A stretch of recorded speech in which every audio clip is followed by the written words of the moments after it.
అదే RTV app వార్తల్ని క్షణాల్లో చదివే అవకాశం ఉంటుంది. ఒక న్యూస్ పేపర్, ఒక టెలివిజన్ ఛానల్ మీ చేతుల్లో ఎప్పుడూ ఉంటాయి. జనగామ ఆర్టీసీ బస్సు కార్మికులు అలాగే కండక్టర్లు, డ్రైవర్లు విధులు బహిష్కరించడంతో ఎక్కడి బస్సులు అక్కడే నిలిచిపోయాయి. ప్రస్తుతం మనం జనగామ డిపోలో ఉన్నాం. ఒక్కసారి మనం చూస్తున్న విజువల్స్లో బస్సులు ఎక్కడికక్కడే నిలిచిపోవడం వల్ల ప్రయాణికులు అనేక ఇబ్బందులు పడుతున్నారు.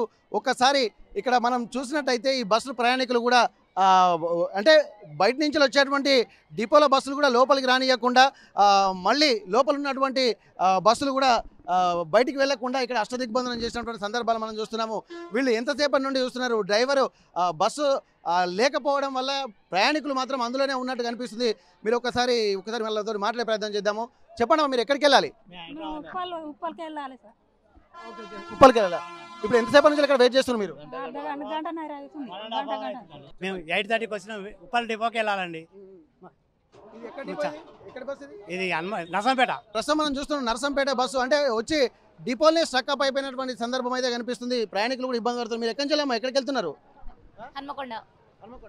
ఇప్పుడు మీరు ఎప్పటి నుంచి వెయిట్ చేస్తున్నారు? Half an hour. ఇక్కడ చాలా వరకు అయితే ఒకసారి అంటే ఉదయం నుండే ఎప్పుడైతే సంఘటన జరిగిందో ఆ సంఘటన జరిగినప్పటి నుండి కూడా బస్సులు విధులు బహిష్కరించారు. కొంతమంది కాలేజ్ స్టూడెంట్స్ కూడా ఉన్నారు. చెప్పండి, ఎక్కడ వెళ్తున్నారు మీరు? సిజేడిఎస్. ఎప్పటి నుంచి వెయిట్ చేస్తున్నారు మీరు?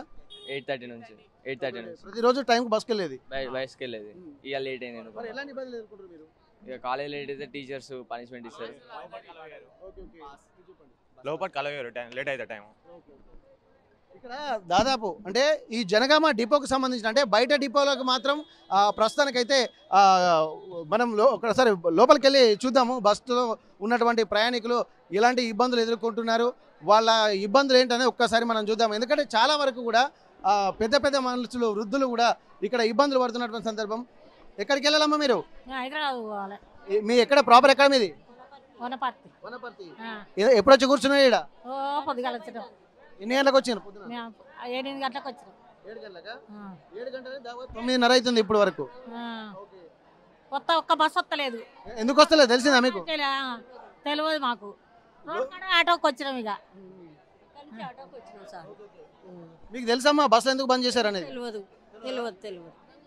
ఇప్పుడు ఒకసారి మనము ప్రయాణికుల సలహాలు కూడా కనుక్కుందాము. వాళ్ళు ఏం తీర్పు చెప్తారో ఒకసారి వీళ్ళని కూడా కనుక్కుందాము. ఇప్పుడు బస్సులో వెళ్తున్నప్పుడు ఒక గర్భిణీ స్త్రీకి సీట్ ఇవ్వమని చెప్పి కండక్టర్ చెప్పాడట. నేను ఇవ్వను అని చెప్పి నేను ఇక్కడే కూర్చుంటా అని చెప్తే తోటి ప్రయాణికులు కూడా అన్నారట. కండక్టరు ఆ గర్భిణీ స్త్రీని కూర్చోమన్నందుకు ఆ కండక్టర్ని సస్పెండ్ చేసిందట. దీన్ని కరెక్ట్ చూస్తారా మీరు? తెలియదు సార్, మాకు అవన్నీ తెలియదు. గట్లుంటుందా? లేవాలి, లేచి కూర్చోబెట్టాలి. మనం అల్కగున్నాలో లేవాలి, బరువు మనిషి కూర్చుంటుంది.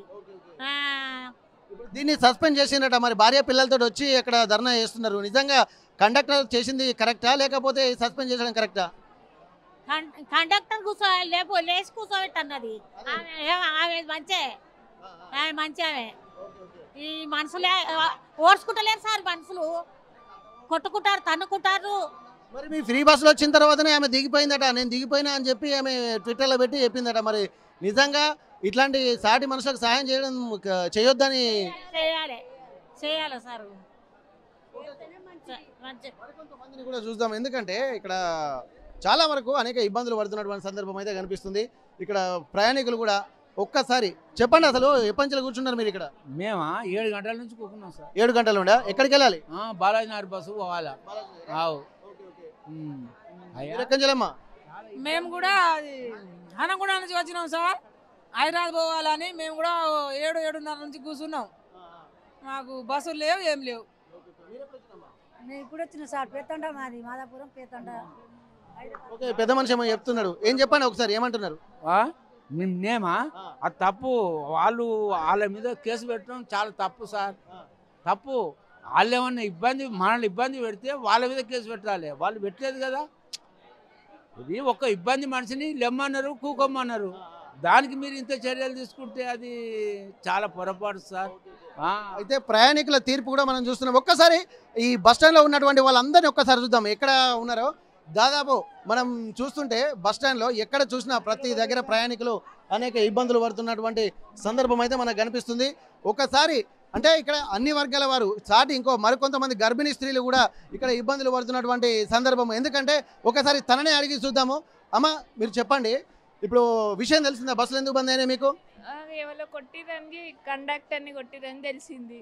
కండక్టర్ని కొట్టడం కాదమ్మా, ఒక గర్భిణీ స్త్రీ బస్సులో వెళ్తున్నప్పుడు ఆ గర్భిణీ స్త్రీ ఉన్నది కాబట్టి కూర్చోండి అని చెప్పి ఒక మహిళకు చెప్పారట. ఆమె లేవకుండా ఆమె నేను లేవను అని చెప్పినందుకు కండక్టర్ కొద్దిగా మిగిలిన తోటి ప్రయాణికులు కూర్చోమని చెప్పేసరికి ఆమె వాళ్ళని కూర్చోమనడం కరెక్టే కదా ఆయన అన్నది కూడా. అట్లా చెప్పినందుకే సస్పెండ్ చేసిండ్రట. దీన్ని సమర్థిస్తారా మీరు? ప్రెగ్నెంట్ ఉన్న వాళ్ళనే కదా, పాపం ఆమె బాగాలేదు, ప్రెగ్నెంట్ తోటి ఉన్నది, కూర్చుంటే మంచిగా ఉంటుంది అన్న కండక్టర్ అన్నందుకు అంత మాత్రాన సస్పెండ్ చేస్తారా? మీరు చెప్పండి సారు. ఆయన మా కొరకే బాధపడ్డాడు, మేమే ఇంకా జాలిపడి లేవాల్సింది. మేము అనకముందే ఆయన అన్నాడు కాబట్టి, ఈమె జాలి గుండె లేదు కాబట్టి ఆయనను సస్పెండ్ చేయించింది. ఖచ్చితంగా ఆయనకు డ్యూటీ ఇప్పించి బస్సులు సాల్వ్ చేపియాలి, ఇప్పుడు తక్షణమే చేపియాలి. ఆమె ఒక్కదాని సారదారి కొరకు ఆమెకి ఏమి నష్టం జరిగింది? జరసేపు నిలబడితే ఏమవుతుంది? మేమే జాలి పడాలి. మేము జాలి పడక ఆ సార్ అన్నందుకు ఆ సార్ తప్పేముంది అందులో? ఆయన ఎందుకు సస్పెండ్ చేసిర్రు? అది ఏం నేరం ఉంది?